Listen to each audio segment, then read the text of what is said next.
Got the good stuff here from Kurt. Thanks, man. Cheers. Ah, yes. I feel like working on a Jag.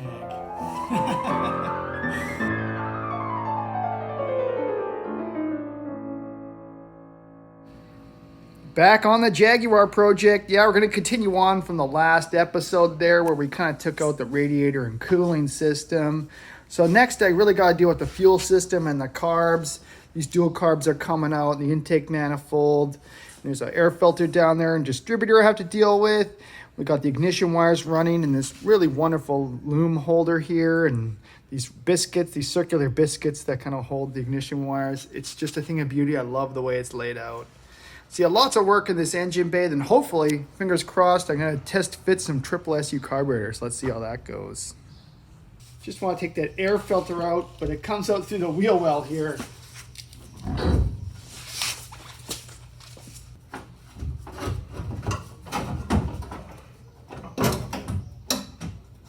Yeah, so with that air filter housing all out, it really gave me access to underneath the bottom of the intake manifold seat up there, and I was able to warm up those nuts and get them off.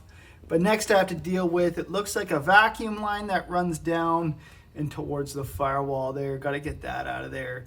And the remaining nuts, and then we'll have the carburetor system off the car. Okay, these intake manifolds, they get real stuck to these cylinder heads. Let's see what happens. Got a little light pounding here. Well, I got movement there.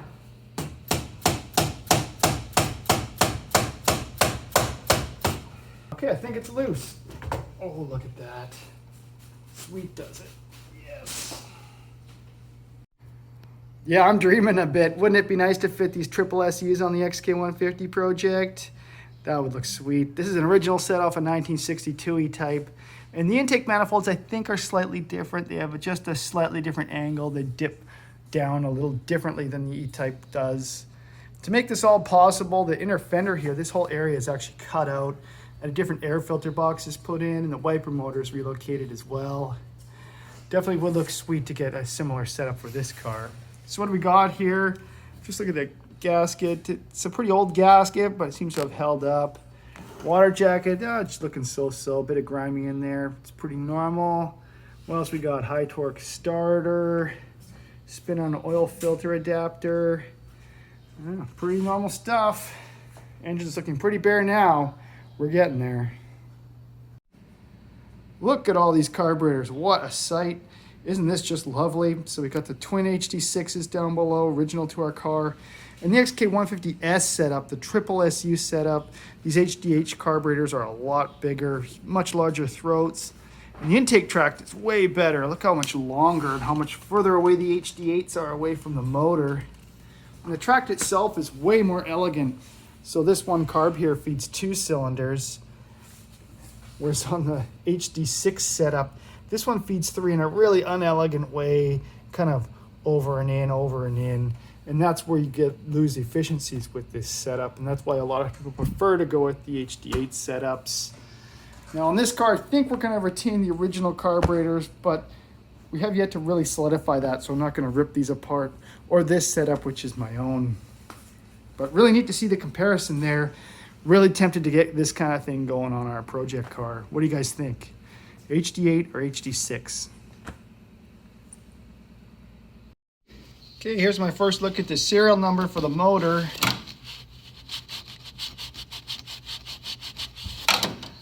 V2161-8. It's a match. Yeah, just made a note here, taking off the bracket for the air conditioning compressor, that the 2 bolts that hold it on actually run right into the oil gallery. Look at that, you can see the oil in there. So what the factory typically did was they held on this nut with a copper washer. So I'm gonna have to figure out a way, probably a lot of copper washers to get this sealed up, and same thing for this side here too, copper washers, otherwise you can get a leak. Back on the engine bay here. Now what really intrigues me is this vacuum line. You see it running into the inner fender area there. So there's a brake booster hiding in there, and I think we get to it by taking off the driver's side front wheel. So let's go ahead and do that.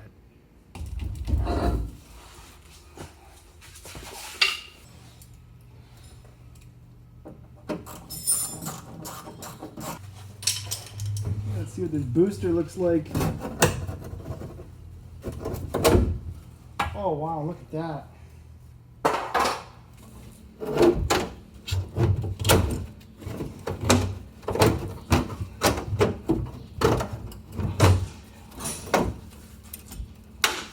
Come on. There we are. Oh man. Woohoo, it's out.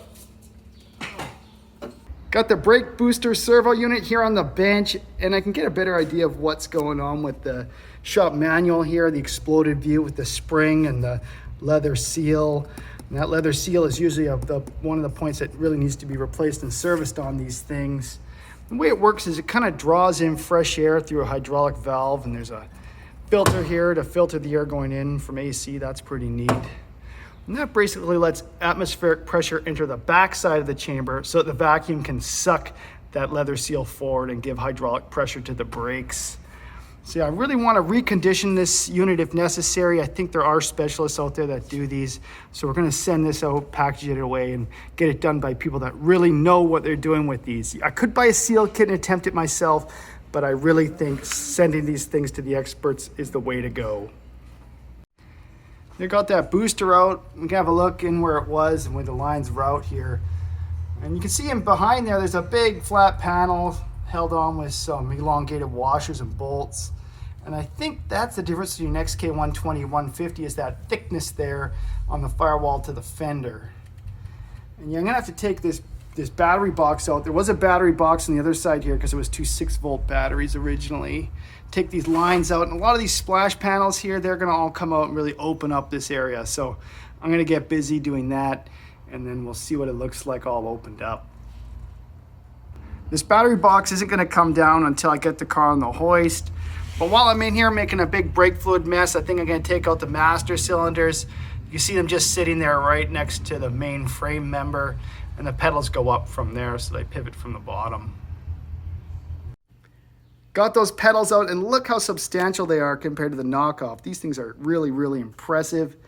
Get the general idea here. They kind of push into the hydraulic system and actuate the brakes and the clutch. But it's these arms that are super impressive. One thing I really like about these is the pivot point. It's way down below the floor, way down there. And what that does is it gives a really nice pedal path, a sweep, that doesn't make it feel like they're mounted just on the floor like a Porsche or Aston Martin DB4. This is much, much more superior. And in detail, they're really cool too. Like I love the stop that kind of controls where the pedals are at rest and is easily adjustable. And this grease nipple was a hint that there's something else going on, and there was. So we got a bearing inside a roller bearing just for a pivot on a pedal, which is super, super impressive. This is the kind of stuff you would see in like a rotating transmission. So these are like million-mile bearings as far as I'm concerned, and it's super over-engineered and well-designed. And this is the kind of thing that gets me into Jaguar. It's these impressive details, going that extra mile and putting that extra engineering into it, that make me love Jaguar. And the pedals are a good example of this.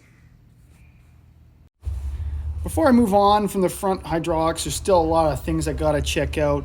And one is figure out what type of fluid was in the car, because there's a lot of difference between the regular DOT4 fluid we see a lot and the silicone fluid, which isn't hygroscopic and doesn't take on water. So the test is to put some ink on a piece of paper like this. I'm gonna open up one of these rusty reservoirs. I think there's a little bit left in here. Let's get it on there. Come on, you know you want it. There it is. Okay, so I got some of the brake fluid on the ink. Now, if this is regular DOT brake fluid, it'll start to run, and I can see that's already happening. If I just move my finger there, it's really eaten into the ink.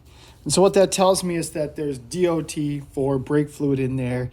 And so if we wanted to keep going with DOT4, it'd be fine. But if we want to change to something like a DOT6 silicone fluid, we would need to renew every single seal, make sure every line is clear, because mixing DOT4 and silicone has some really bad effects on rubber. It can cause it to swell or degrade. So definitely going to have to keep that in mind doing this restoration. I think we're going to go ahead with silicone, but I'll talk with the owner. The other thing is these wheel cylinders here. So they got two wheel cylinders on each side of the caliper. One of them here is a La Paz. I don't know, it's kind of an ugly aftermarket one. We have an original Dunlop on the other side. Isn't that beautiful? So these will come apart. We'll check out the pistons and put new seal kits in there and get onto that and figure out what we have with these. Okay, let's have a look inside these master cylinders. That way I can figure out if I need to order a whole master cylinder or just a seal kit.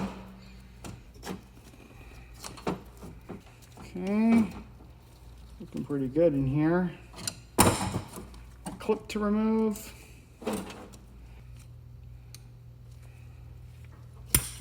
There we are. Now a light tap, just on the desk here.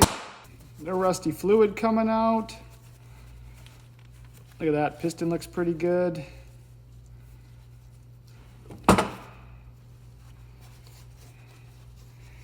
So, you know, what you're looking for is pitting definitely down and in here. And no signs of rust or corrosion in there. Get my light a little closer here. Brake master's looking good, just needs a seal kit. Now let's get into this Willwood. There we go. Oh, there we go. It's more sprung loaded than the other unit. Oh yeah, this looks really good. I think it's an aluminum housing. Yeah, this looks really good, aluminum housing. Piston looks awesome. We'll just get a new seal kit and go from there. In fact, I could probably just put this in the car the way it was, but we're probably going to be going to silicone fluid, so I want to renew all these seals. Just about to put the XK150 in the air, but before I do that, just wanted to give a brief tour of the top side of the car. You can see there's not much here left in the engine bay aside from the motor, and that's why the car's on the hoist. We're going to be taking that out, hopefully, I think from down below. You can see there's a lot of fill holes here. That's for the body guy, and he has his work cut out for him. Have a look at this. Can you see that? Not sure if that comes out on the camera, but this car does not have straight lines. The door's bulging out there. Yeah, wow, lots of work to do for the body guys at Jetstream. Inside here, I took out the wooden floors. It's kind of an oddity, this car has wooden floors, and you can see definitely the frame here, the big frame member running all the way along, and how it's anchored to the body's anchored to the frame. Now, one thing that I find really interesting is that there's some felt in between the frame and the body. I don't know if I like that. It seems like a bit of a moisture trap, but maybe it stops rattles. So I don't know. I'm gonna have to reconsider that. The other thing I noticed is that the wiring harness for the fuel pump runs right through the frame there. You see more of that felt there. And also that the exhaust runs really close to the transmission here. You see that? So I'm gonna have to definitely take note of that when the new transmission goes in. And yep, it's looking pretty dirty and messy in there, but pretty much rust free. And this is the way we like to do our restorations on really nice cars like this. Last thing, we'll just have a look in the trunk here. Yeah, you can see the corrosion that we found in the previous episode. And we got new panels coming from England that are all nicely made with the proper spot welds and everything. So looking forward to renewing all of this.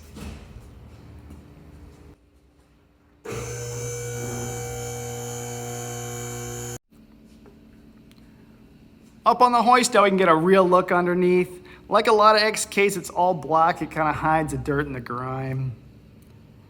When I get in close here, you can really see the grease build up. Yeah, these control arm bushings, you see the rubber in there? If we pull a focus, it's all shot. So we're gonna replace that. Like many things on this car, everything's gonna be renewed. See the discs up in there. There's gonna be a lot of cleanup.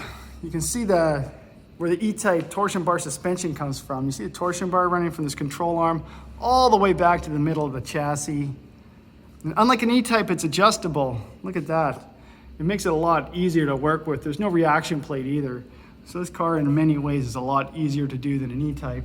If I just pull down here, you can see the engine and the trans have a lot of room to come out. There's just 4 mounts. See the forward mount here and the rearward mount here. So I think this engine and transmission will come out pretty easy. So yeah, this muffler system and the exhaust, it's all coming out. We're gonna get a new one.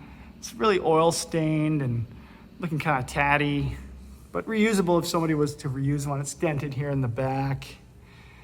In the back here, you could definitely see a lot of dirt and grime. 60, 70,000 miles of use, but looking pretty good. I don't see anything upsetting. These shock mounts are really weird. On the bottom of the spring here, they protrude way down, and that blue shock's kind of nice. And coming to the very back here, I'll just spin around. See the original fuel tank, gonna replace that. Pretty standard stuff. But the rear apron area here, it's really awesome, really straight, no rust. This is the kind of thing I really love to see. So yeah, that's a tour of the underside. It's gonna be a lot of work getting this all cleaned up and looking a lot better. And I promise you in 6 months, this thing's gonna be just a thing of beauty. Just wiggle up and down. There we go. Nice units, eh? Okay, let's get these exhaust manifolds out of here. Oh, it's pretty easy, wasn't it? There you go. Got the exhaust system off. It's an older stainless unit, and it was just too stained for a high-end restoration. The engine was dripping oil on it and burning, and it's not nice. See the hardware here that was holding it up. I don't think much of this is original except for these few bolts that were holding a couple of these hangers on. Got the brass nuts here. We'll reuse those. That's good. That makes sure that they stay tight even when they get really hot. Now the exhaust manifolds themselves, yeah, they're looking okay. They're a little cracked. They're definitely usable. Looking like the thread on the studs is good. But it's chipped at the front here, so I'm 50-50 on whether or not we'll just replace these. So with this exhaust out, what that lets me do is get at this fuel tank. Now I can just drop it out. Just in there with 4 nuts. Okay, now I'm gonna get a fuel tank on my head.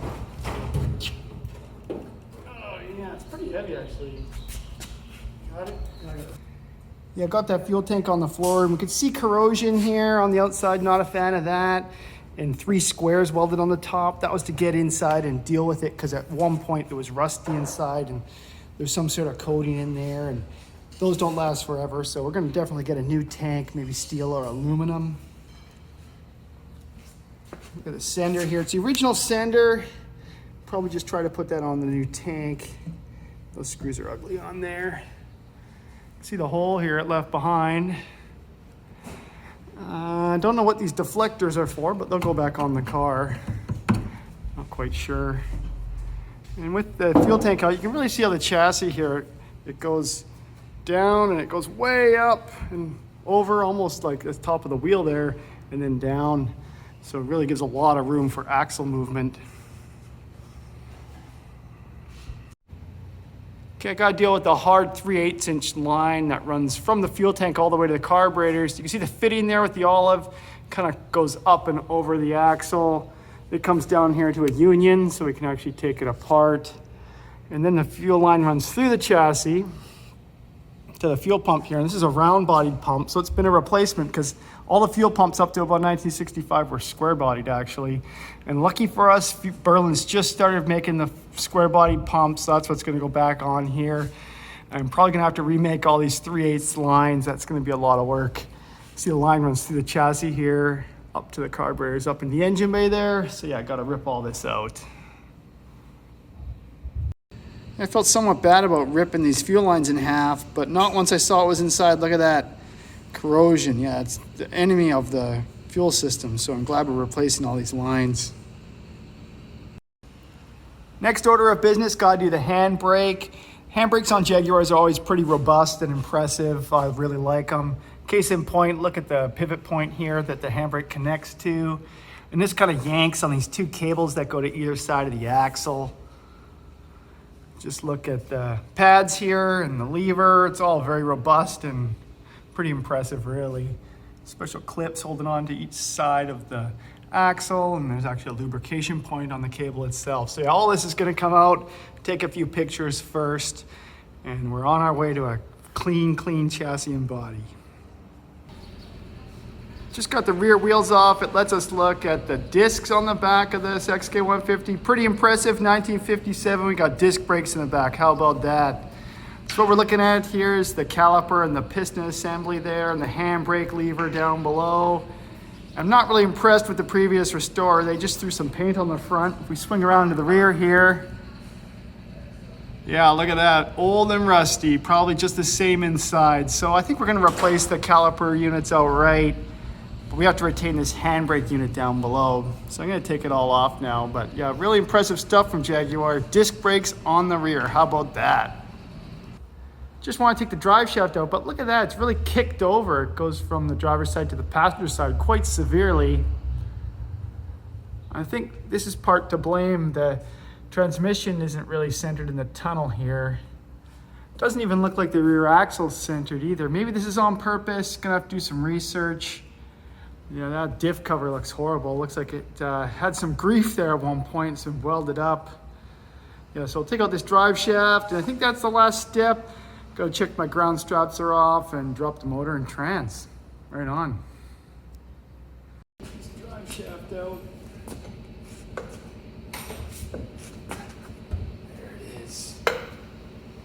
Just working on the motor mounts. Got a real crappy 3/4 inch bolt all the way down in there. See that? I guess at the factory it was no problem with the body off, but now here we are with the body on and there's just hardly any room down in there.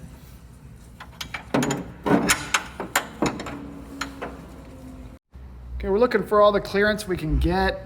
Dad's just fitting a puller on the crankshaft damper, and we really need this extra room for that long transmission. Let's move over inside here.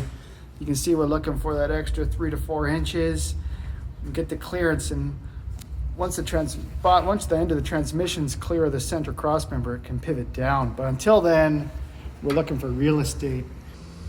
It's pretty tight. You can see the bell housing here is very close. But we're getting there, not long now. Whoa, nice. She's off. Awesome.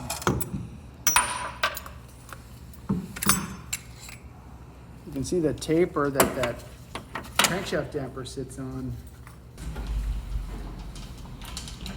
Lower the Oh, I think she's out. Look at that. 800 pounds just in the wind. We gotta change the angle now. Let's let the car down some more. Okay, well that's it. The motor and trans is out. How about that? Here's the early 3.4 engine. It's kind of a smooth case. Later E-type engines, they have a lot more ribs down the side.